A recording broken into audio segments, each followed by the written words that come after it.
അല്ലാഹുമ്മ സ്വല്ലി അലാ സയ്യിദനാ മുഹമ്മദിൻ വഅലാ ആലി സയ്യിദനാ മുഹമ്മദ്. പ്രിയപ്പെട്ടവരെ, വളരെ ഗംഭീരമായ 4 പ്രസൻറ്റേഷനുകൾ കഴിഞ്ഞു. ഇനി അതിനെക്കുറിച്ചുള്ള ചില ചിന്തകളും ചില കാഴ്ചപ്പാടുകളും പങ്കുവെക്കുക എന്നതാണ് ഈ പാനൽ ഡിസ്കഷൻ കൊണ്ട് ഉദ്ദേശിക്കുന്നത്. ജ്ഞാനം, ജ്ഞാനി എന്ന വിഷയത്തിൽ അഭിമന്യരായ ഡോക്ടർ CK അബ്ദുറഹ്മാൻ ഫൈസി ഉസ്താദ് വിഷയാവതരണം നടത്തി.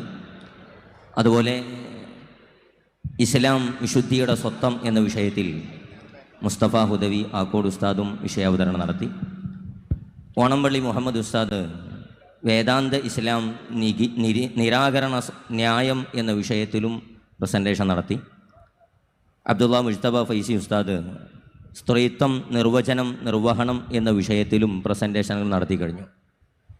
ഇനി ഈ വിഷയത്തിൽ നമ്മൾ ടച്ച് ചെയ്യേണ്ട, നമ്മൾ ആലോചിക്കേണ്ട ചില വിഷയങ്ങളെക്കുറിച്ചാണ് ഇവിടെ ചർച്ചകൾ നടക്കുന്നത്.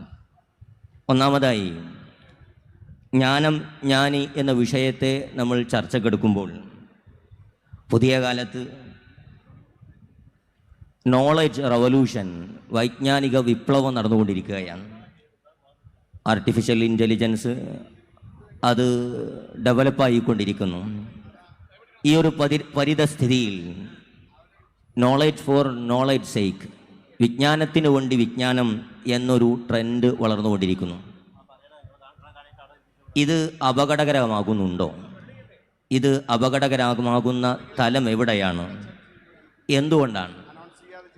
അതുപോലെ ഇതുമായി നമ്മൾ ചർച്ച ചെയ്യേണ്ട മറ്റൊരു വിഷയം, ജ്ഞാനം അവലോകനം ചെയ്യപ്പെടേണ്ടതുണ്ടോ, അതല്ലെങ്കിൽ അത് നിരൂപണം ചെയ്യപ്പെടേണ്ടതുണ്ടോ? ജ്ഞാനത്തിൽ നിന്ന് ആർജിക്കപ്പെടേണ്ടത് എന്തൊക്കെയാണ് എന്നിത്യാദി വിഷയങ്ങളെ കുറിച്ച് അഭിമന്യരായ ഹുബൈബ് വാഫി ചമ്മാട് ഇൻഷാ അല്ലാഹ് കമൻ്റ് ചെയ്യും. അദ്ദേഹത്തെ സാദരം ക്ഷണിക്കുന്നു. അസ്സലാമു അലൈക്കും വറഹ്മത്തുള്ളാഹി വബറകാതുഹു.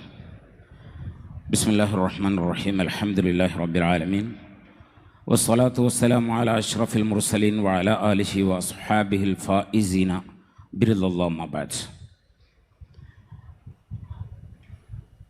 ബിസ്മില്ലാഹില്ലദീ ലാ യദുറു മഅ ഇസ്മിഹി ശൈഉൻ ഫിൽ അർദി വലാ ഫിസ് സമാഇ വഹുവസ് സമീഉൽ അലീം.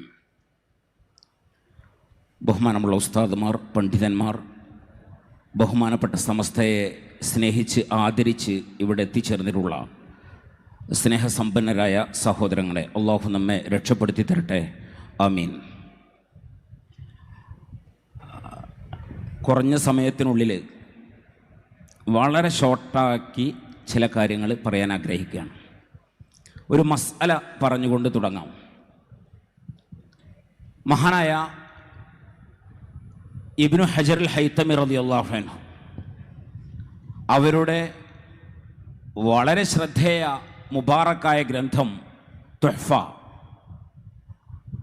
അതിൽ ഒരു മസ്അലയുണ്ട്. ഒരു ആൾമറയില്ലാത്ത കിണർ, ആ കിണറിൻ്റെ വക്കിൽ ഒരാളിങ്ങനെ നിൽക്കുകയാണ്. ആൾമറയില്ലാത്ത ഒരു കിണറിൻ്റെ വക്കിൽ ഒരാളിങ്ങനെ നിൽക്കുകയാണ്. അയാളുടെ പിന്നിൽ നിന്ന് ഒരാൾ പെട്ടെന്ന് ഠോ എന്നൊരു ശബ്ദമുണ്ടാക്കി. അതിൻ്റെ ഞെട്ടലിൽ അയാൾ ആ കിണറ്റിലേക്ക് വീണു. ആ പിന്നിൽ നിന്നുള്ള ശബ്ദം മൂലം ആ ആൾമറയില്ലാത്ത കിണറിൻ്റെ വക്കിൽ നിന്നിരുന്ന വ്യക്തി കിണറിലേക്ക് വീണു. എങ്കിൽ ഈ ശബ്ദമുണ്ടാക്കിയയാൾ ഉത്തരവാദിയാകുമോ എന്നതാണ് ചർച്ച. ഉത്തരവാദിയാകില്ല എന്നാണ് മസ്അല. മഹാനായ ഇബ്നു ഹജർ അൽ ഹൈതമി റളിയല്ലാഹു അൻഹു പഠിപ്പിക്കുന്നത് ആ ശബ്ദമുണ്ടാക്കിയ വ്യക്തി ഉത്തരവാദിയാകില്ല എന്നാണ്. കാരണം കിണറിൻ്റെ വക്കിൽ നിൽക്കുമ്പോൾ ഞാൻ എവിടെ നിൽക്കുന്നു എന്ന ബോധമുണ്ടാകേണ്ടത് ആ നിൽക്കുന്ന വ്യക്തിക്കാണ്. സ്പേഷ്യൽ ഓറിയന്റേഷൻ എന്ന് സൈക്കോളജിയിൽ അതിന് പറയും. എവിടെ നിൽക്കണം, എവിടെയാണ് നിൽക്കുന്നത്, ആരെയാണ് അഭിമുഖീകരിക്കുന്നത്, ആരോടാണ് സംസാരിക്കുന്നത്, എങ്ങനെ പറയണം, എങ്ങനെ പറയരുത്, ഇതിനെക്കുറിച്ചുള്ള അവബോധം, തിരിച്ചറിവ്, ഇതാണ് വിജ്ഞാനത്തിലൂടെ സുപ്രധാനമായും കിട്ടേണ്ട കാര്യങ്ങളിൽ ഒന്ന്. ഇന്ന് പലപ്പോഴും ഇത് നഷ്ടമാകുന്നു എന്ന് വളരെ വിഷമത്തോടെ പറയാൻ ആഗ്രഹിക്കുകയാണ്. രണ്ടാമത്തെ പോയിന്റ്, ആദം നബി അലൈഹി സ്വലാത്തു വസ്സലാമിനെ അള്ളാഹു പടച്ചു. ആദം നബി അലൈഹി സ്വലാത്തു വസ്സലാമിന് സുജൂദ് ചെയ്യാൻ അള്ളാഹുവിന്റെ കൽപ്പന വന്നു. പക്ഷേ ഇബ്ലീസ് ധിക്കാരപൂർവം മാറി നിന്നു. അബാ വസ്തക്ബർ വഖാന മിനൽ കാഫിരീൻ, പരിശുദ്ധ ഖുർആൻ. എന്തുകൊണ്ടാണ് ഇബ്ലീസ് സുജൂദ് ചെയ്യാതിരുന്നത്? ഇബ്ലീസ് തന്നെ അതിന് ന്യായം പറയുന്നത്, അന ഖൈറും മിൻഹു ഖലഖ്തനി മിൻ നാർ വഖലഖ്തഹു മിൻ ത്വീൻ. നീ എന്നെ നാറുകൊണ്ട് പടച്ചു, ഇത് ത്വീനാണ്, ഇതിനെ അംഗീകരിക്കാൻ എന്നെ കിട്ടില്ല. അന ഖൈറും മിൻഹു. ഈ ഒരു കോൺസെപ്റ്റ് എന്തുകൊണ്ടാണ് ഇത് സംഭവിച്ചത്? വിജ്ഞാനീയങ്ങളെ ഇവിടെ പറഞ്ഞല്ലോ, ഇവിടെ പേപ്പർ പ്രസന്റേഷനിൽ മനോഹരമായി അവതരിപ്പിക്കപ്പെട്ടു. അറിവ് അള്ളാഹുവിൻ്റെ പ്രകാശമാണ്, നൂറാണ്. വിജ്ഞാനീയങ്ങളെ കേവലം കണ്ടന്റായല്ല കാണേണ്ടത്. ഇബ്ലീസ് കേവലം മെറ്റീരിയലിസ്റ്റിക്കായി മാത്രമാണ് വിഷയത്തെ കണ്ടത്. ആദം നബി അലൈഹി സ്വലാത്തു വസ്സലാം എന്ന തീം, ആദം നബി അലൈഹി സ്വലാത്തു വസ്സലാം എന്ന ആശയം, ആദം നബി അലൈഹി സ്വലാത്തു വസ്സലാമുമായി ബന്ധപ്പെട്ട് അവലോകനം ചെയ്യേണ്ട റൂഹിയായ ബോധം ഇബ്ലീസിനുണ്ടായില്ല. കാരണം നാറുകൊണ്ടാണ് വിജ്ഞാനത്തെ, അറിവിനെ, വിഷയത്തെ ഇബ്ലീസ് സമീപിച്ചത്. നൂറ് കൊണ്ട് സമീപിക്കാൻ കഴിഞ്ഞില്ല. ഈ ഒരു വിഷയം നമ്മൾ എല്ലായിടത്തേക്കും, ഈ നമ്മൾ പലപ്പോഴും സയൻസ് എന്ന് പറഞ്ഞ്, സയൻസ് ആണോ എന്നത് മറ്റൊരു വിഷയം, സയന്റിഫിക് എന്ന് പറഞ്ഞ് പലപ്പോഴും ഈ നാറിനെ ജൂറിയായി അവതരിപ്പിക്കുകയാണ്, നാറിനെ മോഡറേറ്ററായി അവതരിപ്പിക്കുകയാണ്. നൂറ് പലപ്പോഴും അവഗണിക്കപ്പെടുകയാണ്. ഇവിടെയാണ് പലപ്പോഴും പലർക്കും പാളം തെറ്റിപ്പോകുന്നത്. ഇത് തിരിച്ചറിയാതെയാകുമ്പോഴാണ് മദ്ഹബുകളുടെ തീം എന്തെന്ന് തിരിച്ചറിയാതെ പോകുമ്പോൾ, മദ്ഹബിനെ കേവലം മെറ്റീരിയലിസ്റ്റിക്കായി മാത്രം കാണുമ്പോഴാണ് മദ്ഹബുകൾ മെയിൽ സെൻട്രിക് ആണ് എന്ന വാദം വരുന്നത്. അള്ളാഹു കാത്തുരക്ഷിക്കട്ടെ. മദ്ഹബിന്റെ ഇമാമുകൾ മെയിൽ സെൻട്രിക് ആണ്, മദ്ഹബുകൾ മെയിൽ സെൻട്രിക് ആണ് എന്ന വാദം വരുന്നത് നൂറ് കൊണ്ട് വിഷയത്തെ, റൂഹിയായി വിഷയത്തെ സമീപിക്കാൻ കഴിയാതെ വരുമ്പോഴാണ്. അള്ളാഹു കാത്തുരക്ഷിക്കട്ടെ. അങ്ങനെ വരുമ്പോൾ തീർത്തും മെസാജനിസ്റ്റിക് ആണ് മദ്ഹബുകൾ എന്ന് ചിലർ വാദിക്കും. അതായത് സ്ത്രീ വിരുദ്ധപരമാണ് മദ്ഹബുകൾ എന്ന് വാദിക്കും. തീർത്തും വിവരക്കേട്, നൂറ് കൊണ്ട് വിഷയത്തെ കാണാത്തതിലുള്ള പരാജയം. അള്ളാഹു കാത്തുരക്ഷിക്കട്ടെ. ഇവിടെ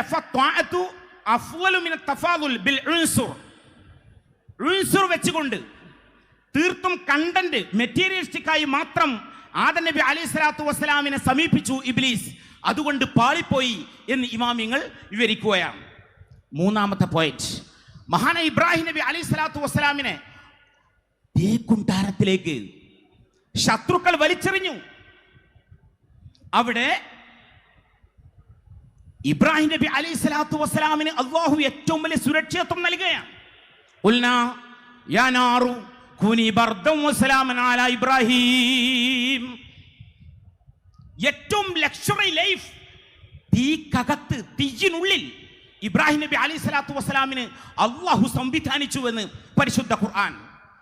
അവിടെ നിന്ന് രക്ഷപ്പെട്ട് പുറത്തേക്ക് വന്നതിന് ശേഷം ആ തീയിലുള്ള ജീവിതം എന്ന് പറയുന്നത് ഏറ്റവും വലിയൊരു കോഴ്സായിരുന്നു. അതിനെ അഭിമുഖീകരിച്ചത്, ആ ജനതയെ അഭിമുഖീകരിച്ചത് ഏറ്റവും വലിയ ഒരു കോഴ്സ് ചെയ്യലായിരുന്നു. ആ കോഴ്സ് 100% സക്സസ്ഫുള്ളി കംപ്ലീറ്റ് ചെയ്തതിനു ശേഷം തീയിൽ നിന്ന് രക്ഷപ്പെട്ട് പുറത്തെത്തിയ മഹാനായ ഖലീലുല്ലാഹി ഇബ്രാഹിം നബി അലൈഹി സ്വലാത്തു വസ്സലാം പറഞ്ഞത് ഇന്നി ദാഹിബുൻ ഇലാ റബ്ബി സയഹ്ദീൻ എന്നാണ്. ഇതാണ് ബോധം എന്ന് പറയുന്നത്. ഇതിന്റെ പേരാണ് അവബോധം. ഇന്നി ദാഹിബുൻ ഇലാ റബ്ബി സയഹ്ദീൻ. എന്നിട്ട് ഫിലസ്തീനിലേക്ക് പോവുകയാണ്. അവിടെ വെച്ച് എന്താ ഫസ്റ്റ് ദ്വാരുന്നത്? റബ്ബി ഹബിലി മിനസ് സ്വാലിഹീൻ. ഈ പാരമ്പര്യം നിലനിർത്തുന്ന ആളെ എനിക്ക് തരണമേ റബ്ബേ എന്നാണ്. അങ്ങനെയുള്ള വ്യക്തിയെ തന്നെ അള്ളാഹു പാരമ്പര്യം നിലനിർത്താൻ നൽകുകയുണ്ടായി. മഹാനായ ഇസ്മായിൽ നബി അലൈഹി സ്വലാത്തു വസ്സലാം, യാ അബത്തി, ഇബ്രാഹിം നബി അലൈഹി സ്വലാത്തു വസ്സലാമിനോട് മകൻ പറയുന്നുണ്ടല്ലോ, യാ അബത്തി ഇഫ്അൽ മാ തുഅ്മർ സതജിദ്നി ഇൻഷാ അല്ലാഹു മിനസ് സ്വാബിരീൻ. ഇങ്ങനെ പറയുന്ന മകനെ ആ പ്രാർത്ഥന മൂലം അള്ളാഹു നൽകുകയാണ്. ഇതാണ് ആദർശം. ആദർശത്തെ നിലനിർത്താനുള്ള താല്പര്യം, അതിനു വേണ്ടിയിട്ടുള്ള പ്രാർത്ഥന. അല്ലാതെ കാട്ടിക്കൂട്ടലുകളല്ല, ഡാറ്റ കളക്ഷൻ അല്ല, ഡാറ്റ കുറെ വിതരണം ചെയ്യലുമല്ല വിദ്യാഭ്യാസം. ഒരു പോയിന്റ് കൂടി പറഞ്ഞ് ഞാൻ അവസാനിപ്പിക്കാം. ഇവിടെ AI-യുമായി ബന്ധപ്പെട്ട ചർച്ചകൾ വന്നല്ലോ. സത്യത്തിൽ മനുഷ്യർക്ക് ഹ്യൂമാനിറ്റി, കേവലം ഹ്യൂമൻ ബീയിങ് എന്നതിൽ നിന്ന് ബീയിങ് ഹ്യൂമൻ എന്നതാവുക എന്ന കോൺസെപ്റ്റാണ് ഇപ്പോൾ വർദ്ധിച്ചു കൊണ്ടിരിക്കുന്നത്. കാരണം ഹ്യൂമൻ ബീയിങ് എന്ന് പറഞ്ഞുകൊണ്ട് പലതും കാട്ടിക്കൂട്ടുന്നു. അപ്പോ ബീയിങ് ഹ്യൂമൻ എന്ന കോൺസെപ്റ്റിന് പ്രാധാന്യം വർദ്ധിച്ചുകൊണ്ടിരിക്കുന്നു. മാത്രമല്ല, ഹ്യൂമൻ ലൈബ്രറി എന്ന കോൺസെപ്റ്റ് ഏറ്റവും കൂടുതൽ ചർച്ച ചെയ്യപ്പെട്ടുകൊണ്ടിരിക്കുന്നു. AI വന്നുകൊണ്ട് മനുഷ്യൻ അവഗണിക്കപ്പെടുന്നില്ല.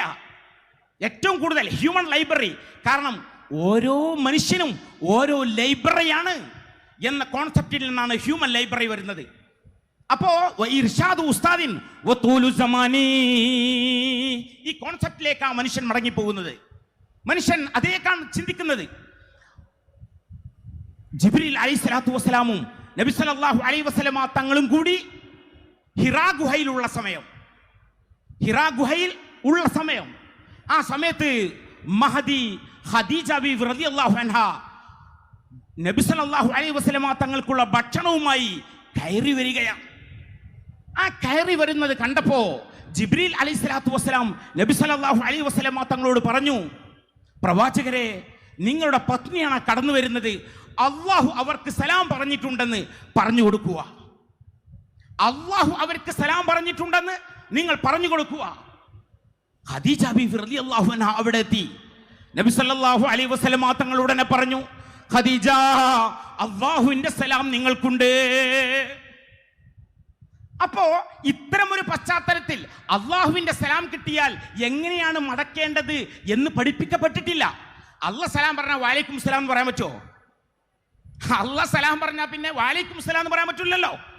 അപ്പോ എങ്ങനെ മറുപടി പറയണം എന്ന് ഇത്തരമൊരു പശ്ചാത്തലത്തിൽ പഠിപ്പിക്കപ്പെട്ടിട്ടില്ല.